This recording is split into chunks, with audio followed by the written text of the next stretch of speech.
Hey, it's Jaquila, and you're tuning in to Conversations of Truth, where faith meets lifestyle. Get ready for real talk, genuine connections, and a safe space for everyone. I'm not a therapist, but I've weathered life storms, and I'm here to share. Let's heal together. Now open your heart and mind because the journey starts now.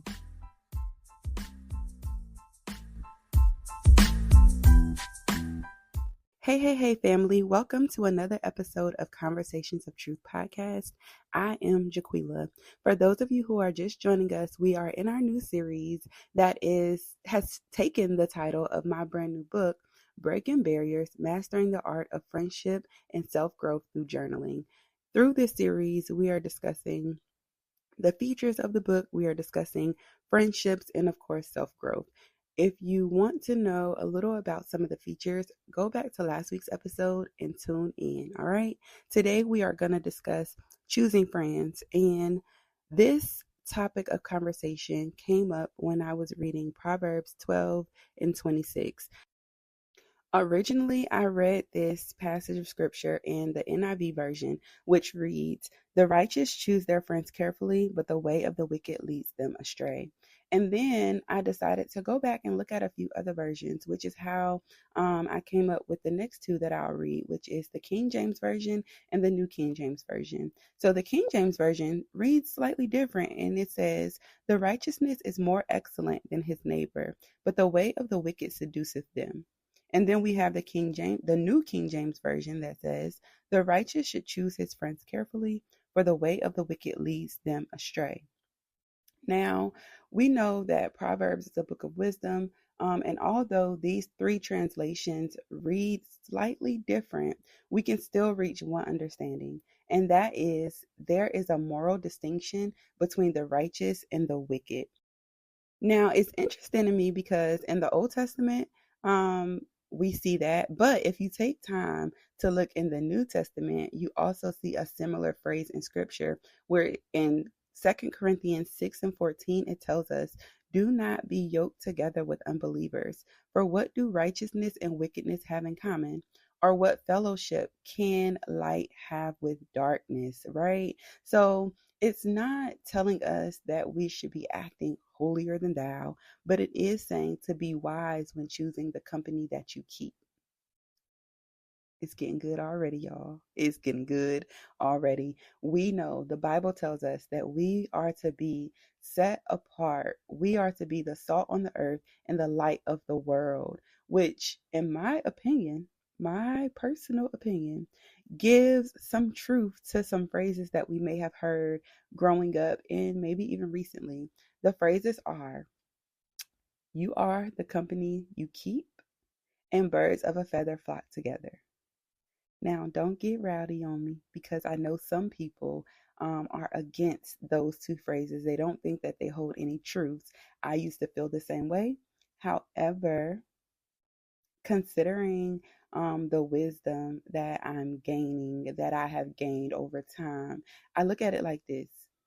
When people see me amongst my friends, what's the story that they're reading? What story are we giving them? And in that story, can they find Jesus in the mix? And that's something that I encourage you to consider as well. All right. Now, it brings us to today's topic, which is mastering the art of friendship and choosing well, y'all. Choosing well. We got to learn to make wise choices or wise decisions. And I will admit that as an almost mid-30s girly, I have had my fair share of friendships. And in that, my choices have not always been wise. After some introspective looks along the years and some reflection, I realized that I was picking my friendships because I was either lonely or I wanted to feel needed. And I never wanted anyone to feel how I felt in friendships. So it was a lot of unhealthiness going on. I allowed my emotions to lead me, and in that I didn't always get it right. And that's not to say that any of my past friends were bad necessarily. However, I may have mislabeled them. So, you guys, I've come to understand that every friendly person is not our friend. They aren't our friend, and they're not necessarily supposed to be our friend. You can have commonalities and similarities and share certain likes with a person, and that could be a thing that sparks a friendship. However, it should not be the foundation. Um, we have to understand that proximity is just that, proximity. No matter how often you work with a person, no matter how closely you may be around a person, it does not make them your friend. And lastly, just because you laugh together, that doesn't always mean that you'll be able to cry together. It doesn't mean that you'll be able to grow together. Okay? So I have been reading, you guys, Relational Intelligence by Darius Daniels, Pastor Dr. Darius Daniels. And my God, has it been good to me? Has it been helping and blessing me? And I encourage you guys to get it, because in this book, he speaks on so many different aspects of friendship. But one that stuck with me and that I would share today is the 3, the 12, and the others, or the 3, the 12, and the 70 plus. And this is speaking to Jesus, his 3 closest friends, his 12 disciples, and the 70 plus people who followed him in discipleship, right? Jesus, we know that he had 3 disciples that were very closer to him than the other 9. And they were Peter, James, and John. Although he had 70 people following him, or 70 plus people following him, we only hear about the disciples very often, and we know them by name. But out of those 12 disciples, only 3 were considered his inner circle. I believe that it's safe to say Jesus gave us one, if not the first, example of not allowing everyone to get too close. The 3, Peter, James, and John, they witnessed Jesus's glory, the greatest of his glory. They witnessed him going through temptation, and they were able to pray for him, amongst other things that the 970 plus people had not been able to experience, right? So that's how we were able to identify them as his closest friends, his inner circle. When choosing our friends, we have to understand that it comes with time. We don't just automatically give somebody the title of a friend. That is a weighty title, a title that has to be proven. And that's why time is necessary. It's not every day that you're going to meet somebody who would be in your life for the rest of your life. Now, some of us have been lucky, but it's not an everyday occurrence. Now, I understand that some of us may be 30 or older, and this is probably a tough thing to accept, that we probably haven't found our lifelong friend, or maybe we want to establish new friendships, but there is a lot of thinking, there's a lot of emotional intelligence that go into that, so we must remain grounded. In order to choose well, I believe that there has to be a healthy area and a sense of love and value of self. Love and value of self, in addition to the level of emotional intelligence.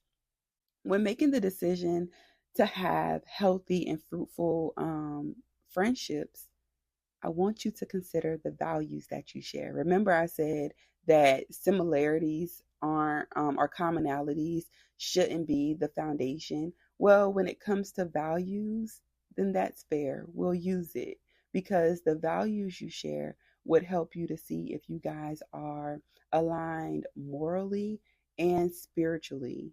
Both of these are significant to life decisions. Proverbs 13 and 20 reminds us to walk with the wise and become wise, for a companion of fools suffers harm. This is a scripture that I want you to take with you and place it in the back of your mind, or the front of your mind, when you're choosing friendships. Ask yourself, are our values and our spirituality aligned? Do we believe the same things? Where do our morals fall with each other? Also, as Christians, we should experience mutual growth in our friendships. There should never be a time where one person is growing and the other one isn't. Our friendship should draw us closer to God.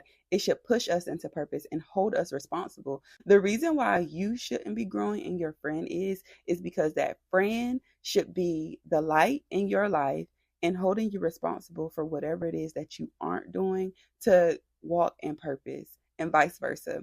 Reinforcement of positive behavior is found in healthy friendships. So does your friendship have that? Is that a mark that you consider when trying to find friendship?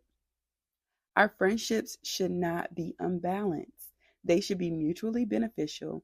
And this doesn't mean, okay, I got you a gift that costs $20. So I'm expecting you to give me a gift that costs $20. Or you got me a gift that costs $50. So I'm going to give you a gift that's worth $50. That's not what that means. But it does mean that you'll probably show up with my favorite ice cream when I find myself in a tough time or a time of need, and I'll be sure to acknowledge your need for a listening ear when you're trying to process a difficult moment. You guys see how that goes? Like, we're both there for each other. It may not look exactly the same, but each person is getting what they need in the moment. We show up for our friends and we do not allow them to experience great moments alone. We don't want them to feel alone. We don't want them to experience anything alone. We don't want them to feel unseen or unheard. We want to be sure that we celebrate their success, that we comfort them in tough times, and that we lovingly hold them accountable. I had to put lovingly in there because sometimes the deliverance can be a little off. The delivery rather can be off. The delivery can be a little harsh and people cover it up. Well, that's just how it is, or that's just how I am, or I'm just going to keep it real. I'm not going to sugarcoat it. But being loving does not necessarily mean sugarcoat. It means that you're treating the person the way you would like to be treated. And maybe not even that all the time, but you're treating the person the way you know they would receive well. All right. So keep that in mind when we're holding people accountable. And I have another scripture, of course, because why? Jesus is in the center of it all. This podcast is based off of real life experiences.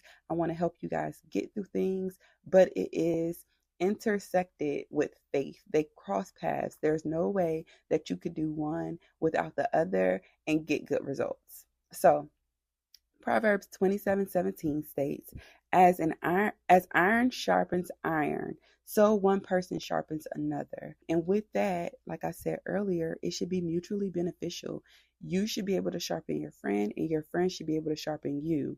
That does not always mean that you have to be friends with somebody who is on the exact same level as you, but maybe, just maybe, you're great at financial responsibility and they're great at fitness, right? They're great at maintaining their health.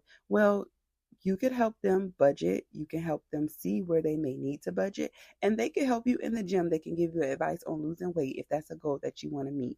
So you guys are still sharpening one another, but you're not the exact same person. Okay.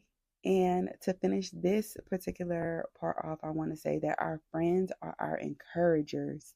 They are helping to push us to live authentically and to align with our purpose, as stated earlier. Now, last but not least, in this run through, it is important that we understand quality over quantity. Sometimes less is more. And what came to me was 10 cents, right? We can get 10 cents one of three ways. And you can either have 10 pennies, but I'm only going to discuss two. You can either have 10 pennies or you can have one dime, but they both equal 10 cents. The way that I saw it is that the pennies is a whole lot. The dime is one piece of change, but it is solid. Nothing can be taken away from the dime. You can't cut down the dime and get individual senses. You would literally have to exchange it for 10 pennies. Do you want a solid dime or do you want 10 pennies? Which is one person with lesser value than what that one dime can bring you. I hope that made sense to you guys. I hope that made sense to you guys. Now, when understanding quality over quantity, as mentioned earlier, we are not getting any younger, but we should use our life experiences up until this point where it comes to choosing friends. It should be very clear that we will see an investment in our friendships, and we're investing in meaningful friendships that bring back a return. We don't want to spread ourselves thin amongst smaller, meaningless friendships just to feel like, oh, I have friends. Like, no, what value are they bringing to you? What value are you bringing to them? If there isn't any value, then why invest? Because I know if I invest my money, my time in anything, I'm expecting a return on my investment, and friendships are included.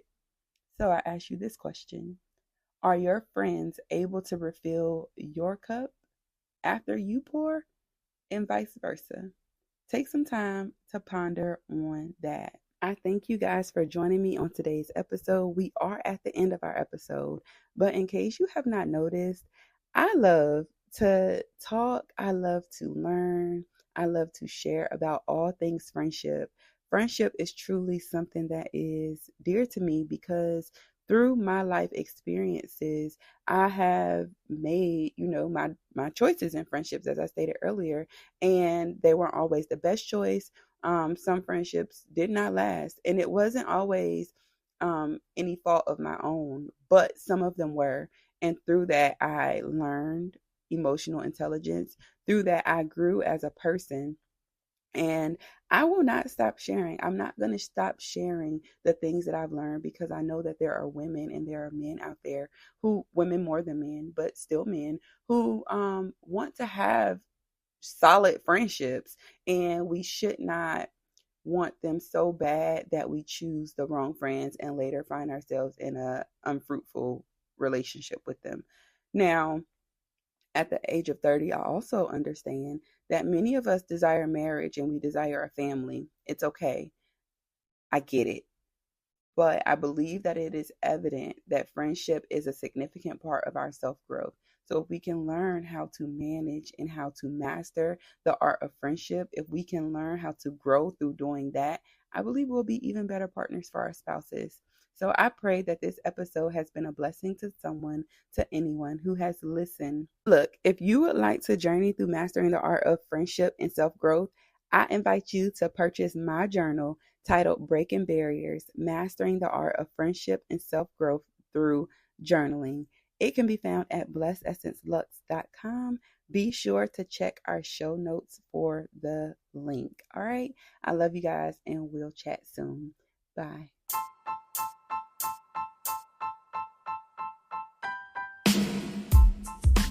If you're still here with us, I want to say thank you for listening. You can join the conversation on Apple Podcasts, Spotify, and more. Don't forget to subscribe, share, and leave us a review. You can also follow us on Instagram and Facebook at Conversations of Truth. If you have questions or advice, email us at conversationsoftruth@gmail.com.